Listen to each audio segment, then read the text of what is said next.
Are you ready, Arizona? Because if you've watched the news lately, you deserve either a medal or a therapist. Welcome to Shaping Arizona, the political podcast where we actually solve problems instead of just yelling at them on Facebook. You have a great host, Ken Miceli, your potential next governor. And let me tell you, this is not your typical show. No boring speeches, no awkward handshakes. And on this show, we're talking about the real Arizona issues, the border, the economy, public safety, education, and why your grocery bill now looks like a payment for a Ferrari. And the best part? Ken has an amazing panel of guests. They're smart, fearless, funny enough that even politics might become watchable again. This is grassroots leadership with grit, humor, and a plan to bring Arizona roaring back. So grab your coffee, grab your popcorn, and maybe hide your wallet from inflation. Because we're not talking about Arizona's future, we're building it. Now, live from the campaign studio, it's Ken Miceli.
That's All right, who jinxed it? I promise. Okay, let's go. Ready? Yeah. Hello, Arizonans. My name is Ken Miceli, and I'm running to be your next governor for the great state of Arizona. Tonight is our new podcast called Shaping Arizona. It's on every week, 8 o'clock on Wednesdays. Be there. Okay, so tonight we have a panel of great Republican guests, and I'm excited to introduce you to them right now. First, we'll start with Gary. Gary, say hello and introduce yourself. Good evening, everyone, and thank you, Ken, and I thank you for inviting me to participate with this panel tonight. Was looking forward to it all day. My name's Gary Nicolau. I've been a resident here in Arizona going on 30 years. I consider myself a reformed Californian, where I moved from, but I grew up there in the Central Valley of California, which was similar in climate to Arizona here, so it wasn't much of an adjustment.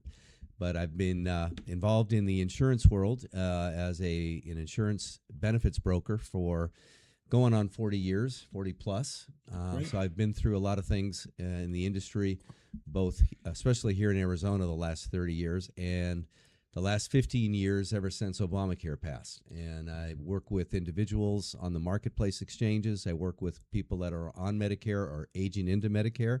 And I work with a lot of small, mid-sized businesses with their employee benefit plans. So that's my business experience. I deal with business owners a lot, talk to them, different industries, different places, and I understand the challenges that they have running their businesses and hiring employees and keeping employees and controlling costs and various things. So it's a challenging industry, but I enjoy what I do. Well, for 40 years, you have a lot of credibility, Gary. In fact, we need you to fix our Arizona health care. I'll see what I can do here. There you go. That'd be great. Well, thank you. And you'll be back with that subject, I'm sure. So next, we have John. John, introduce yourself. I'm John Losin. Thank you so much, Ken, for asking me to join tonight. You're welcome. Had a great time last time we got together and did this. I'm, well, semi-retired producer, engineer, music producer. I have been, my career path has taken me into business consulting and private equity finance. And currently, I'm launching a tech company focused on AI consulting and development for SMBs. So we look forward to that and assisting lots of small to mid-sized businesses here in Arizona, particularly Phoenix area and Scottsdale, and sort of integrating AI tools into the business model, not to replace the human element, but to reposition human element where it's more effective and, of course, assist companies in their revenue growth and extension of customer base. So privileged to be here. Thank you. Thank you, John. Oh, and I'm also a reformed Californian, maybe recovering Californian, but happy to be here. Thank you. Well, you're more than welcome, and I certainly don't want to make a California into an Arizona. So we want to remain Arizona here. Right. Yes, Absolutely. absolutely.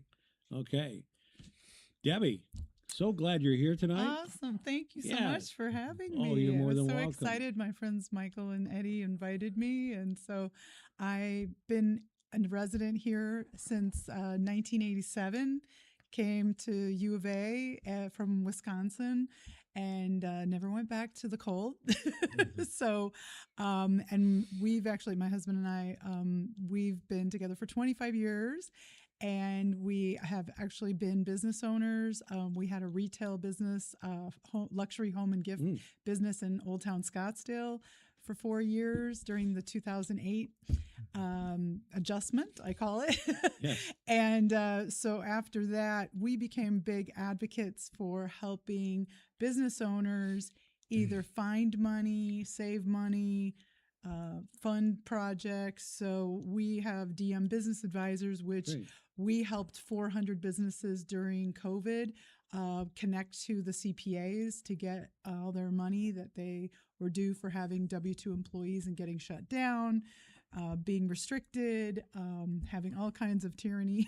So we were really on the front line. So we know what's happening, and not only in Arizona, but nationally. We worked with people all over the country, but we're just very business focused to where we want to make sure that business owners are not getting, like kicked out of their places, their retail, and, there's just a lot of things. And even with the insurance, raising and things like that. So, we're just excited to see that somebody like yourself is coming to the game. Yes. And it is a game. And by the Yeah. way, I am not a politician. I'm a businessman and a humanitarian. And I can tell you this, that my approach is not going to be anything near a political approach. So with that, Daryl, say hi. Hi, I'm Daryl Merrick. Daryl, so glad to have you. And 25 years of marriage, you're hitting yeah. Going pretty good. We've Yeah. been you're together, going yeah. pretty good. So I work with her in DM Business Advisors, and I'm an AI guy too. So Okay. AI mad scientist. Oh, Yeah, he was an AI scientist back in the 90s. 1990s. Really? Before Yeah, it with was Lockheed. cool. Yeah. Right. So he's building web apps and automation for Mhm. CPA firms and some other businesses. Yeah. So. But having the human in the loop, so you got to have people Okay. with it. Yeah. Well, this is certainly an AI group. Yeah, Mhm. Mhm. exciting. All right. Good to have everyone here. So thank you to all of you Thank you. for being here. And thank you out there for joining us tonight. This is another great show that we have planned for you. The first topic that we have planned is something that came up last night with Mr. Vance. He is taking over the Fraud, Abuse, and Wasteful Spending Division. And we have plans for that here. Mm. So with that being said, fraud, abuse, and waste in Arizona. Every day, millions of people, hardworking Americans, right here in Arizona, struggle to pay their bills, keep food on the table, and provide for their families. And yet, while good people are fighting just to make ends meet, we continue to see fraud, waste, and abuse, spending, drain away the very dollars that we work so hard for and earn. We've seen investigations from those who conducted by the watchdogs through the federal government, and they've uncovered fraud with even millions, if not billions, of dollars. So we will have a special task force here just to manage fraud, waste, and abuse. Money that will help communities will find, families and businesses, instead of instead of coming in and lining up pockets of politicians. This needs to go back to the people. So, because too many of them are worried about donations and flowing and keeping their silence to politicians, then they're about protecting our tax dollars. And that ends the day I become governor. So with that, you can dive into that little subject, and let's get it going. Fraud, abuse, and waste. Well, I'll jump in to start because involved in the insurance business, one of the things I have to do is take fraud, waste, and abuse training every year to maintain my licenses and various things and requirements, actually every couple of years or so. And so I'm very up on that subject as it relates to the insurance business and in regarding health insurance, life insurance, and various things where is fraud and waste, and there is too much of it out there. The Medicare system has a lot of it built into itself. The Medicaid system in Arizona with Access and other state Medicaid programs too. There's a high percentage of waste there that needs to be reined in. You've got abuse by unscrupulous providers that cause the problem sometimes, just other people figure it out.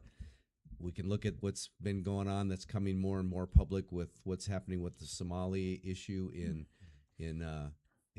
Minnesota and places that is just unbelievable to fathom how much there is there. And when people figure out how to game the system, it gets even bigger and bigger. And we have to rein it in, not only in our state, but on a national basis too, obviously. And I think the current administration is working on steps to do that and taking steps like having Vance be appointed there in a position to take charge of that.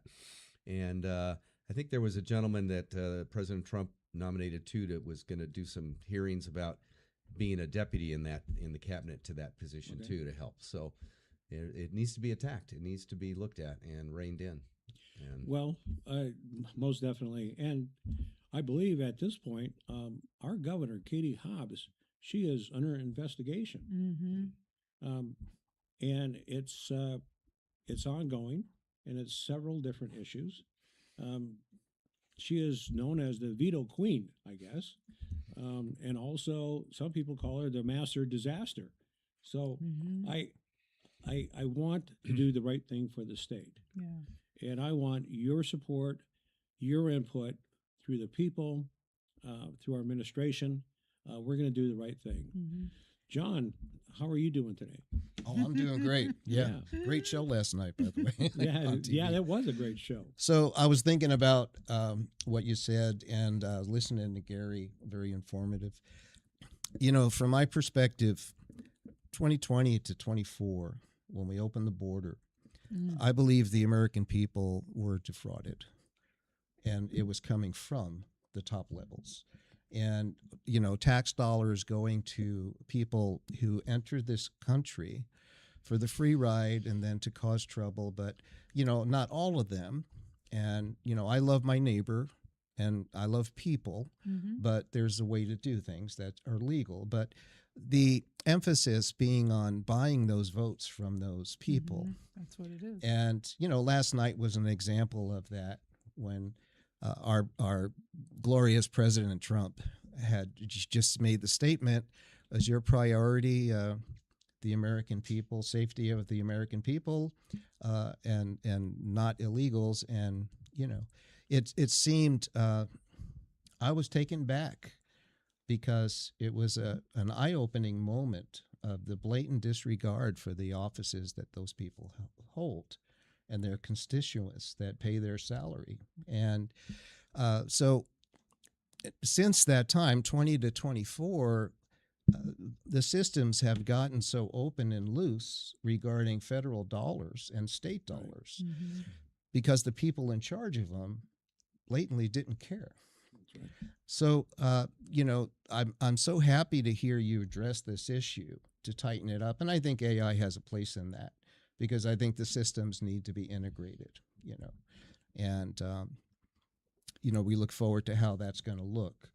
So it doesn't require all that pencil pushing of humans and human errors and erasers on pencils, but the humans can program the applications and the autonomous AI agents, if you will, that are going to be, sort of regulating that system of federal dollars and state dollars. The thing that happened in Minnesota is just, it's almost unbelievable. And, but I'm happy to hear President Trump saying that, Vice President Vance is going to be on the case, and there are some regulators involved, some committees. So I'm very happy to hear you say that. And I think at the end of the day, it really takes food out of the mouths of our kids. Yes. And services out of the mouths of our kids, as exemplified by what's happening with the Leering Center, if you will. But, there's other means of fraud that have been uncovered too, with elder abuse and homes that are set up for, hospices that are empty, taking all that money when people who are in a position where they need a hospice, they don't have the resource anymore because the money's been taken up. So, I'm looking forward to seeing that tightened up and interested to see how things go. That's excellent, John. Well, thank you for that. And Daryl, I know that you're an AI guy. How can AI really help with before, during, and after monitoring the abuse? I guess just a lot of like pattern matching. So like I say, if people know how to game the system, it just gets worse and worse. But then you start kind of seeing the patterns. Maybe someone gets away with it for a little while, and then you see like, well, this is beyond what should be allowed. Sure. So is it held in separate accounts, ghost accounts? Where do you think the money's really going? That I haven't looked into, but that becomes a bit more of a electronic forensic accounting kind of thing that you need to. Okay, need to electronic and forensic. Okay, well that makes a lot of sense. Yeah. Okay. All right. Well, good. Anything else on fraud, waste, and abuse?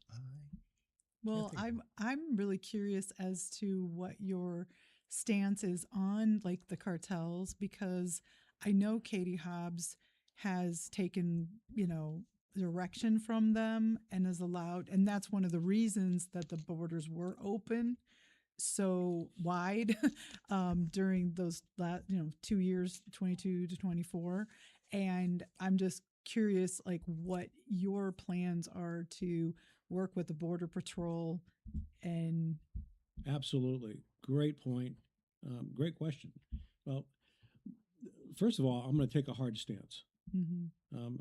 We are here for the people, not to open up borders, not to hide waste, fraud, and abuse. It's going to be a different Arizona where people are going to get treated fairly. So we have a plan. Our unit, our fraud unit, will be on top of this, and I'll be monitoring that as well. But like you say, the AI will be a part of that before, middle, and after. So I'm looking forward to that. We'll have to roll up our sleeves. It's something that everyone is really concerned with right now. If you take a look at the nation, $19 billion out of every state, that's got to be incredible. But hopefully that's not true. Nevertheless, I think Mr. Vance will monitor that and will be transparent as well. Okay. Gary, anything else on that? Just in the immigration issue in general, it's an area that needs to be fixed and looked at both on a national and a state-by-state basis. And I think I'm probably I'm very much pro-immigration if Mhm. it's proper immigration and done absolutely. correctly in the right way, not illegally and not bending the rules and favoring certain people and others. Um, I mean, my grandparents all came from Greece Mm. 100 years ago. Came came came through Ellis Awesome. Island. They left Greece, Yay. came over Yes. on the boat. Got here, Yeah. started a family, learned the language, educated their children, which became my parents and so forth. And I have a father-in-law that's here visiting with us right now, and he grew up in Greece as a Mhm. young boy during the Nazi occupation in his village in Greece. He lived Wow. through when he was 5, 6 years old. He saw the atrocities that happened then, Well, but then he sailed around the world in the merchant marine, and then wound up being able to come here and learned the language, educated, got his citizenship, did it all properly, didn't ask for handouts, worked hard. And that's what a lot of people did. I mean, Yeah. Italians, Greeks, Irish, Yeah. so many nationalities you could say. So this country has always had open doors to the Mhm. proper channels and ways. Correct. So it really fries me when I hear the other side claim that we're such a high, bad, racist country and we're this and we're that. And, it's just Yeah, not it's not true. true. And Yeah. I respect I respect all different nationalities. I appreciate the different nationalities. And when you get down to the bottom line, different nationalities, we're all family oriented mostly. We're all this, we share a lot of the same things. We should celebrate Absolutely. those differences Mhm. and not make them issues to stand against each other and claim. So the racist thing just is overplayed. Yeah. And I think it's just that needs to end too. Yes. And if we're such a bad country, why do so many people want to come here still? Yeah. I can't understand that. That logic Yeah. just isn't there. right? Yeah, and if you don't like it, you can leave. Yeah. I mean, Kevin O'Leary was interviewing someone, and I can't recall the news show, but this was recently, and she was saying how bad America was, and he said, "I'll pay you to leave. I'll buy you the plane ticket." Really, and he Right. was serious. Mhm.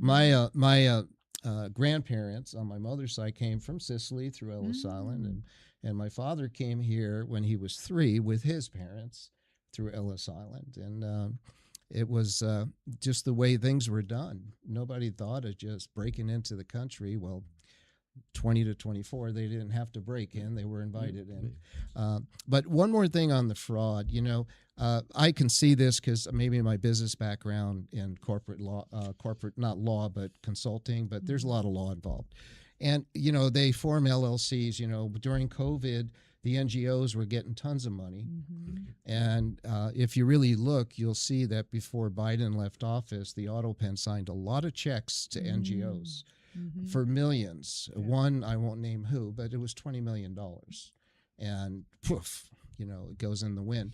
But they formed subcorporations. So they form these LLCs, and then they transfer the money to another LLC that they own and another LLC, and the money gets trailed through. And then in the case of Minnesota, what they say, I don't know this for sure, but I trust what I'm hearing from our federal government, is a lot of that money went overseas. Mm. And it's funding terrorism, actually. But I think what President Trump said last night about it's the norm, fraud and abuse is the norm in some other countries. But here it was never the norm, but it's just become so easy for fraudsters to take that money and have a car mechanic company that gets federal grants, and there's no lifts in there, no tools, no people. And it got to a point where I think the train just really left the station and it's just gone. Yes. It's just it's a runaway train. Yeah. So it's going to take some certainly some manpower and grit to catch it.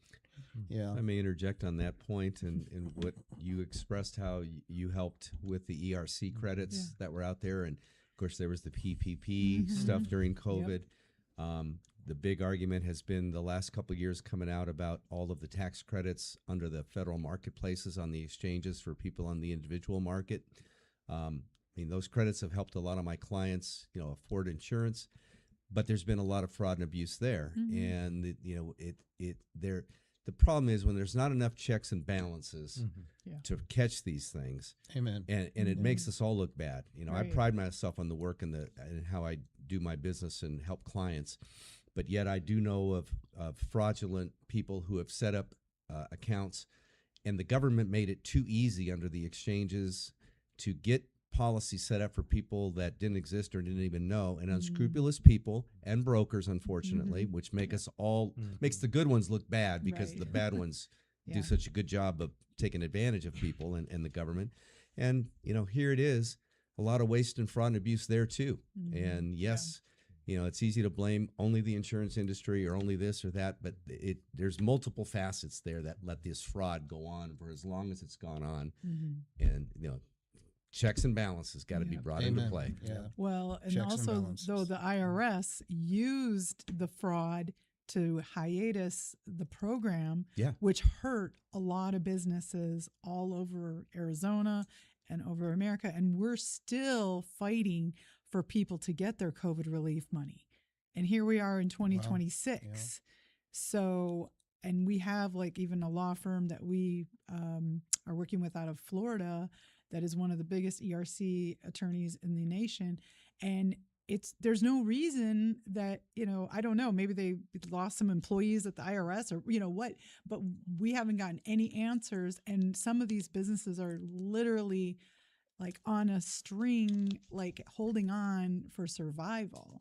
And so I understand that, yes, there was fraud, but when you have a payroll tax 941, I mean, it's pretty hard to,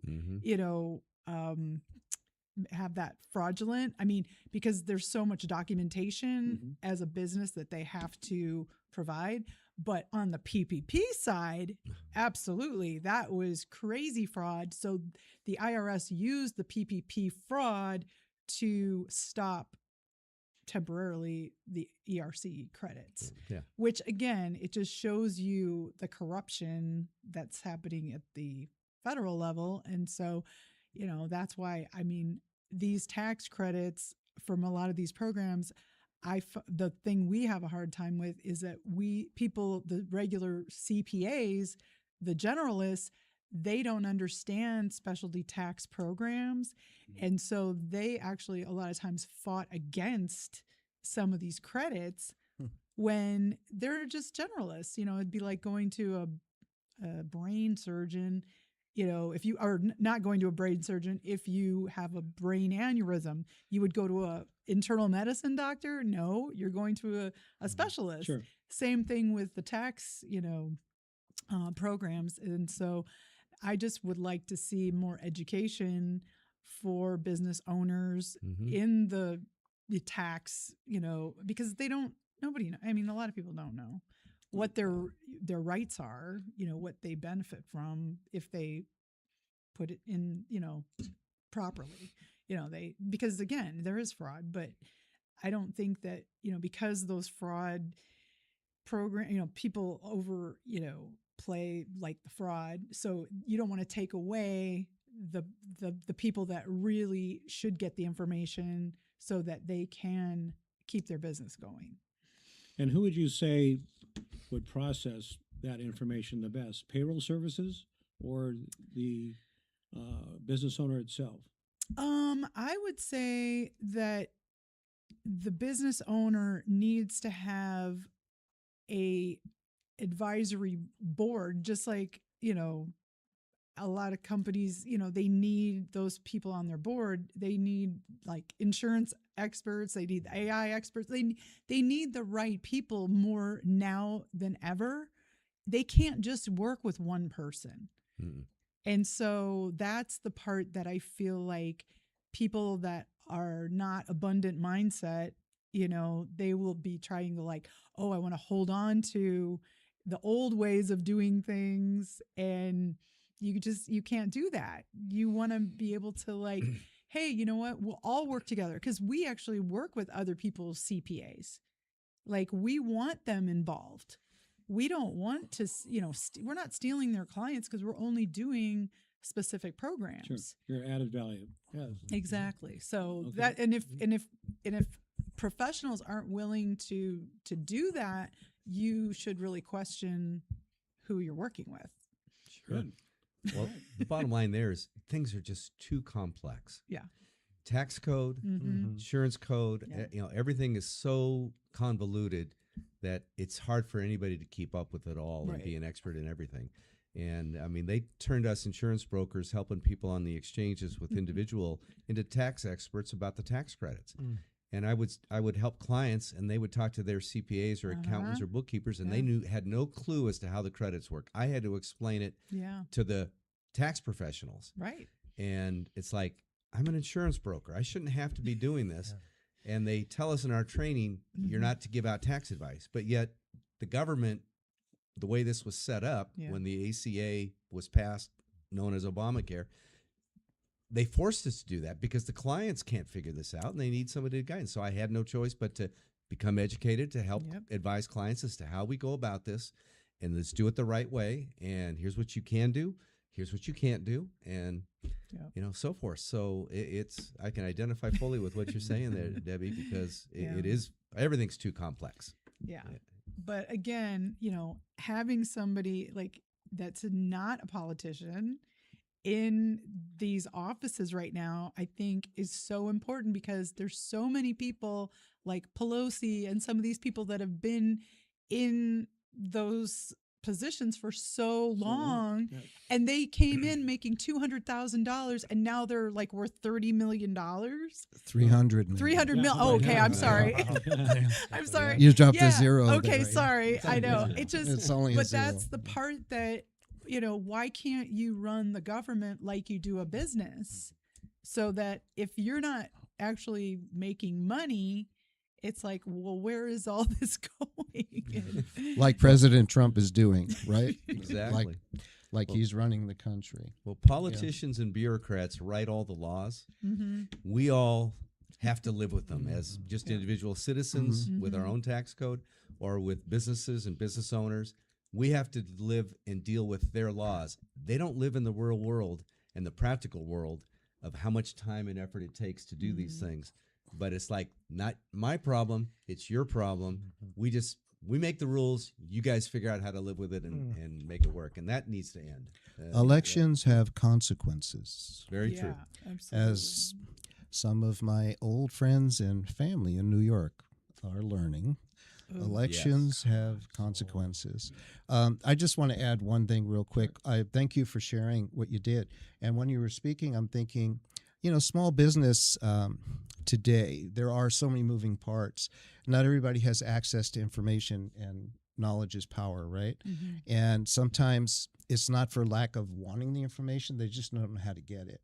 So I think it's wise to even think about some sort of coalition, maybe on a state level. It's good use of whatever funding, or even on a volunteer basis, of making sort of a coalition of these, you know, bullet points in these things that small businesses need.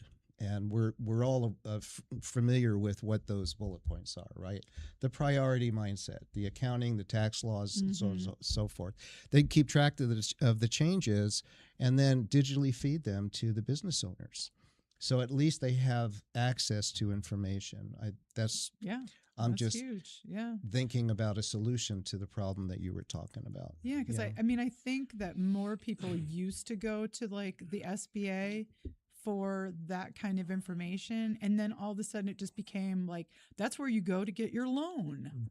But you don't really hear about the SBA as far as more advocacy, and maybe that's something that, you know, could be beefed up. I think it's very important, and it would be an asset for, you know, the community as a whole. Sure. For entrepreneurs, small business people, where there's online retail, brick and mortar, to have access to some of that information and consistency in what they're all getting fed. Yeah, and I agree with what you said. Information is the most valuable commodity that I know of. Yeah. And that's where AI will come in. Right. Yes, absolutely. And thank you for that comment, Gary. That was really good. And your background from Greece, that's pretty impressive. I'm a proud Greek American, but Yeah. American first. Yes. Greek is my nationality. I'm a second generation. You know, my wife is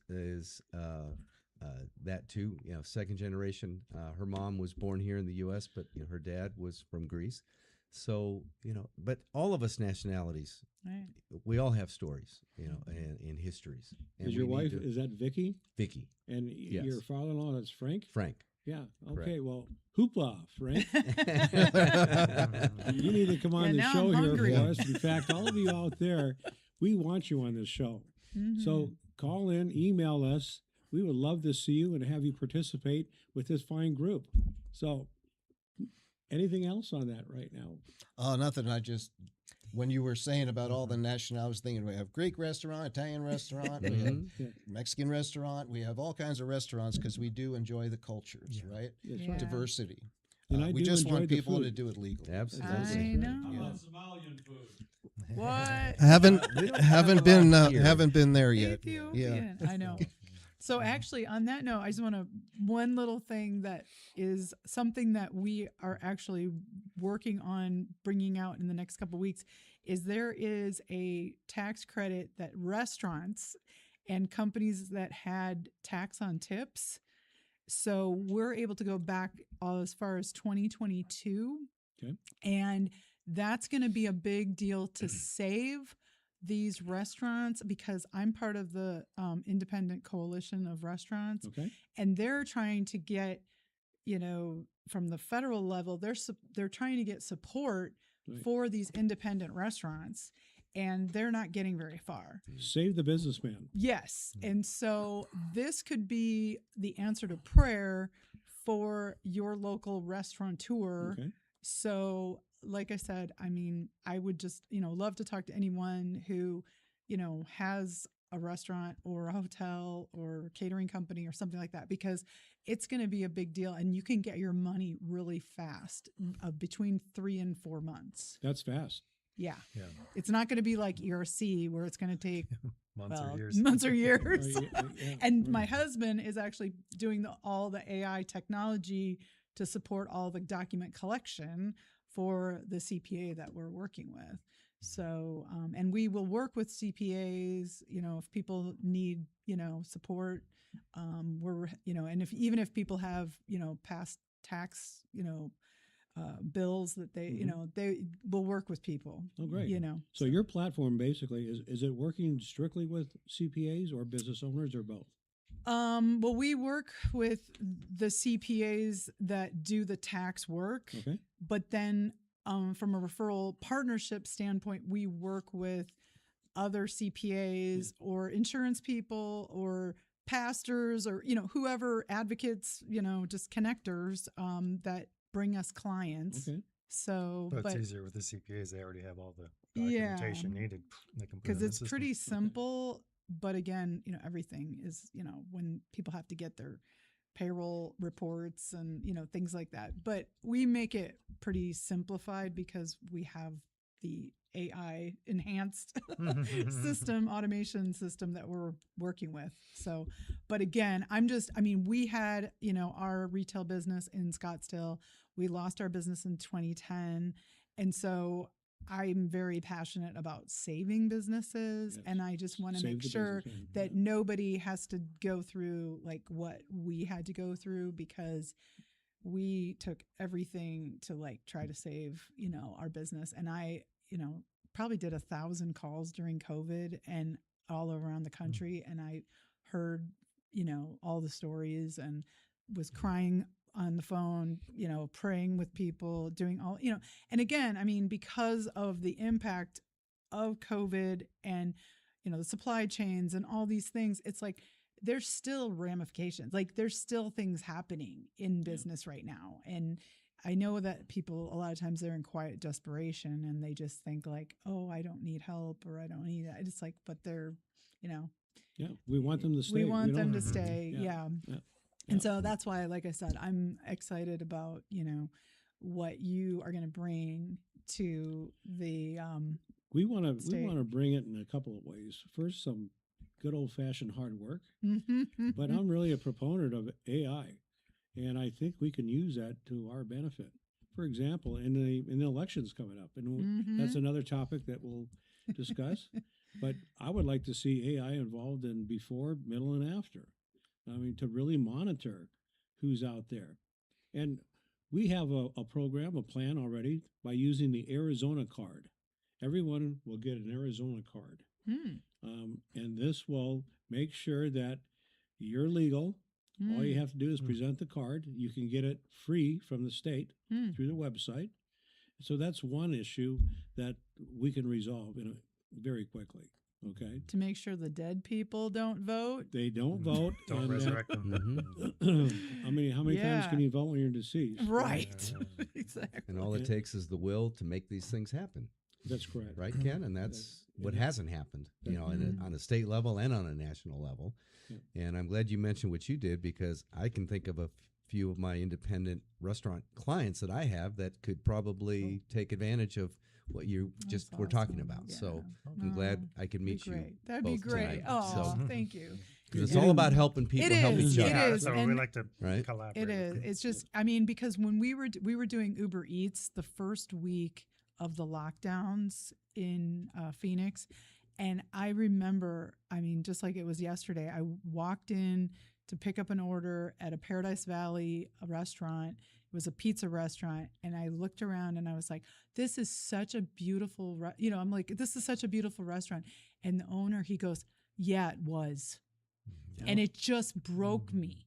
Like it just, I could, and this was like a year before I even got the opportunity to do ERC.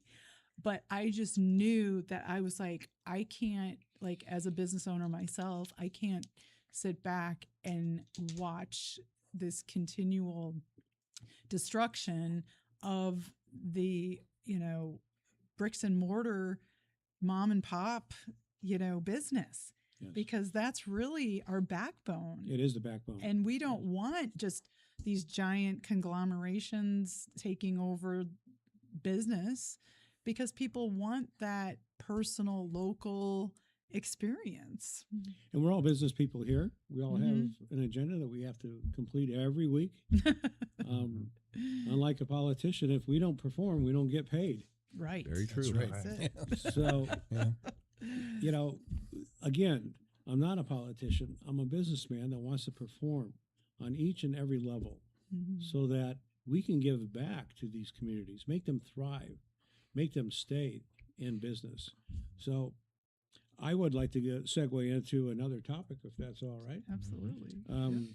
I'd like to talk a little bit about our veterans, military, Ooh, and yes. military enforcement, and our police as well. So I'd like to speak about that. They are the backbone of our veterans, our military, and the men and women in blue.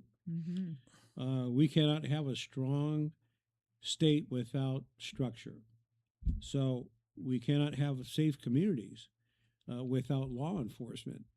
And we cannot talk about freedom without honoring those who fought to protect it. So as governor, I want to restore respect, integrity, and support to our police. It will be a top priority. Law enforcement deserves leadership that we could watch their back, and leadership that believes in accountability, training, resources, and the rule of law. And our veterans were never meant to be forgotten. That's why we're launching a veteran container home center. Oh, Amen. wow. Awesome. That's amazing. Not as a handout, but as a mission. A roof, a bed, an address, stability, dignity, Oh, that's amazing. and a purpose. This isn't charity. This is a second chapter. Because men and women who protected our overseas still have a role to play here in Arizona. So I want to give you a job. And these veterans will be hired, respected, and empowered, especially to protect our most precious thing, our children. My plan is to have them protect elementary schools, middle schools, and high schools. Those veterans understand discipline. They understand responsibility. And when there's danger, they don't run out of there. They run towards the threat, right? This isn't politics. This is common sense. This is where our veterans, our military, and our police stand the line every day. I would not be standing here running for governor if they didn't protect us. So, accept my purest commitment to the greatest gift that I've learned and I have is our freedom. Our freedom with action, respect, and unwavering support. That's what you have from your next governor, me, Ken Miceli. You will not be sacrificed alone anymore. So if I'm elected governor, you will have 100% of my support today, tomorrow, and always. So with that, God bless our veterans. Mm-hmm. God bless our police. And God bless this great state of Arizona. So with that, please chime in at any time. I don't think I could have said anything better I than know, what you right? have enunciated for all of us, Ken, because I wholeheartedly agree with your sentiment and the value and the gratitude I have for law enforcement and in that whether it's military, police, fire, all of the civil servants that are out there to protect our homes, our families, our businesses, and people in general. It's a thankless job. It is a thankless job. And we had a fireman on one of our podcasts, and, he's the brother of the police, basically. Yeah. They work hard. They go into dangerous situations and carry out people to make sure they live. I mean, what a job, right? I respect that highly. And they have my support, guaranteed. Yeah. So thank you for that comment. I have adoration and the utmost of respect for military, for police and fire. Imagine, I think about if I left my house in the morning not knowing if I would make it back. And that's every day they go where they go, particularly military if they're in active service. And they don't make it back. My father was in World War II. He was in the Navy. And, he told me a lot of stories. A lot of his friends didn't make it back. And, he was there during, a really bad wartime. And, so whenever I see a veteran, I always thank him or her for their service and acknowledge that our freedom is bought by their efforts, right? And for everyone we see, there are a lot that we don't see anymore. So I thought it was great last night at the State of the Union that President Trump honored two of those World War II veterans and gave them medals. And it was just awesome that he lifted them up, into the limelight and made them visible, And when you do something like that, it inspires other people to want to do better, because it's based upon merit. Not on anything else, just on their merit, And everybody he lifted up last night was based on merit. But I feel regarding the police, especially the police, because they're in charge of protecting us at home, and fire too. But police, the disrespect displayed for federal law officers and police, it's very disturbing to me. How these people have done this. We've seen all the images on TV and the influence that politicians have had on them doing that. And what motivates them to do that other than I can't find a logical or sane reason. It's just there's no logic or sanity behind it. But it's disturbing. I'm from New York originally, and New York City police, you had the fear of God. I mean, if they were talking to you, yes, sir, but, what that scene where they were like throwing snow at them and attack. And then their mayor says, well, it looked like a snowball fight to me. And, he told them to do it. Of course. So that it gives me a lack of confidence in the safety that I feel in America when I see that. When I hear you speak about, strengthening those agencies, it gives me more confidence. And I think last night I felt so confident, and it felt good because for a very long time, for years, I didn't feel confident when I heard people speak on a federal level, even on a state level. And, you know, having the SAFE Act, you know, your Arizona card, which I just learned about, is a brilliant idea, really Thank you. great.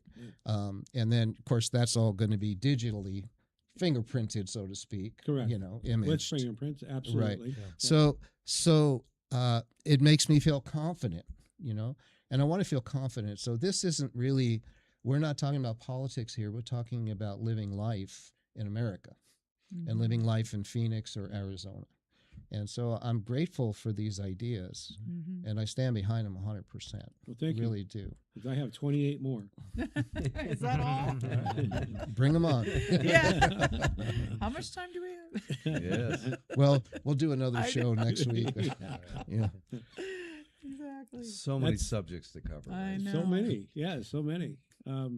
And thank you for being here tonight. Your input is really amazing, and I appreciate that. We're going to straighten out the healthcare system right here. There with you go. Gary. Right now. That's right. It needs a lot of help. Yeah, That's it's right. not as healthy Yeah. as it could be. Mm-mm. Well, you know, with that being said, Arizona needs jobs. Mhm. We need jobs, and we need good paying jobs. And I have a plan for jobs, job growth, and business relocation here to Arizona. I've met with a number of CEOs, major corporations, that want to relocate here to Arizona and bring jobs, good paying jobs, to the tune of maybe 50,000 jobs. Mhm. And that consists of pharmaceutical, automobile, even athletic centers want to move out here. I mean, we have incredible weather, right? So why not be in Arizona? In addition to that, that's going to really magnify business here. Restaurants, to give them more business. Mhm. Hotels, Yep. give them more business. All these things just add up to where my plan in the first year is to decrease property taxes 50%. Mm. The second year, I want to do away with the property taxes. That's incentive. That's incentive and giving back to our people. So, with business growth, as you mentioned, we could dive into that. If you want to say something about that, that'd be great. I mean, with all these development projects that are going in, like the TSMC, and I mean, there's one like where the old Cracker Jacks, like there's all these big, projects that are coming in. I know that some people have been concerned about the water supply. Well, how much of that is just hype, like coming from certain media or whatever, versus the energy, like the energy that we really have? You're reading my mind, which scares me. Right Okay. Now, okay. We have a water crisis here in Arizona, Okay. and we have a specific plan to never be out of a water condition. Okay. Okay, it's included in my plan with reservoirs being at top level, storing that water, Okay. purifying that water. So there's a lot of different elements to it, but it's a great plan. It hasn't been presented. The people we have presented it to, scientists, engineers, they're very much anxious to get it going. Okay. Again, when I'm governor, day one, we're going to rock and roll. Okay, so you'll see more of that. Water crisis, big topic.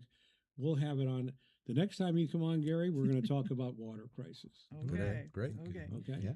All right. It's a major concern. And coming from a state like I grew up in California, Oh yeah. and you too, it was a great state when I grew up, and it's not so great anymore. Unfortunately, they've taken the most beautiful state, arguably in the country, and anywhere even in the world, with its diverse climates and the topography and everything else, and turned it into something it shouldn't be. And we don't want that to happen here. And these are all concerns. And I grew up in the Central Valley, where water was always an issue with the farming community in the Central Valley of California, which stretches from Sacramento south all the way down past Bakersfield. And California never built enough reservoirs. They let runoff from the snowpack in the Sierras run off into the ocean. They still do it today. Yeah. there was always issues over the Delta smelt and, protecting that instead of taking care of the farming community, which feeds the world, feeds this country and the world. And then just look at the disaster last year in LA with the fires and the unpreparedness of that whole scenario. It's just so much mismanagement and just fraud, waste, and abuse. There it is, right there again. Coming back. And it's just because of a lack of common sense, a lack of reality, and just payouts and who knows what, And it's like, this is why we need business people to step into roles like you want to take on as governor. And I'm just so excited to have met you recently, and I am so impressed with your ideas and what you want to do. And this is the kind of direction that this country took with Trump in 16. Somebody outside the box and outside the normal political world shook up everybody and everything, right? Right. And now we're seeing in other places like the Senate race with Dave McCormick winning. It took him a little while to get there, but he did. And it's the same concept, and that's what we need to see both here in our state, but also on up to the national level. I could not agree more, and we're certainly going to have more discussion on that. That's a great topic, by the way, and it's one of my favorites to talk about. Can I just add something? What you just mentioned is the very example of how important a governor is to a state, because mud runs downhill, and it does. And at the top level, on the state level, the governor of any state is so important. Yeah. And that's why I'm here, is to support Ken Miceli, and because I believe in you, and I believe what you want to do here and will do here. I think when we first spoke on the phone, I said, you're going to make Arizona all that it could be. And I really feel that way, But fixing the problems is what this should be about, and that's what this is about. Absolutely. And so I applaud you and your ideas. Thank you, John. And Thank you. in moving forward on this. Well, hopefully everyone out here will applaud me as well. Yeah. In addition, this is a campaign. We would love to have your donation, whether it be $5 or $10 or whatever you can. We look forward to having you here at the table with these fine panelists every week. It's Wednesdays at 8 p.m. So with that being said, we're just about out of time. It has been a pleasure to have all of you here. Gary, John, our honor and pleasure to be here with you, Ken. Gabby, great input. We really appreciate it. So, again, have a wonderful evening. Good night, and we'll see you next week. Thank you.